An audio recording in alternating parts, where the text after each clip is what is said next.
Well, one more story to squeeze in now. The Special Tribunal of South Africa will today hear the arguments in the matter between the Special Investigating Unit, that's the SIU, and 40 Gauteng-based contractors allegedly involved in PPE tender irregularities. And this after the Special Tribunal was earlier granted an urgent order to freeze nearly 40 million rand in the bank accounts of these companies. Now, the respondents were given until today to show cause as to why the interim order should not be made final. For more on this, we cross now to our reporter, Chriselda Lewis, who is following this story for us. Chriselda, good morning. So what's the latest?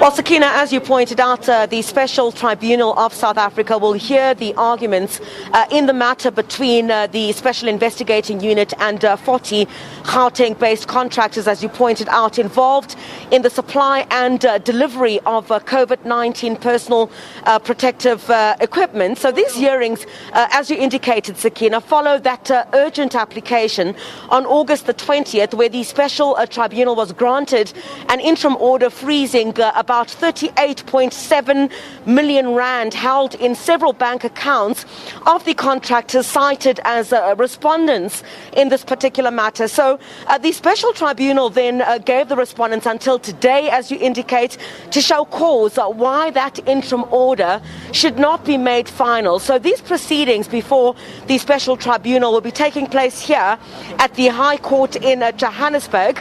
The interim order, Sakina, the Special Tribunal indicted the Gauteng Department of Health from making any further payments to, amongst others, Lidla, Structural Development and Royal Baka Projects, and 38 other respondents. You'd recall, of course, that Royal Baka Projects is owned by Matsikane II Tanisizwe Tiko, the husband of President Cyril Ramaphosa's spokesperson, Chriselda Lewis. So the SIU argued, that Lidla Structural Development Limited was awarded a contract for the supply of COVID-19 items, and that the tender was unlawfully, irregularly and corruptly awarded, and that the prices had been grossly inflated in excess of the market-related prices.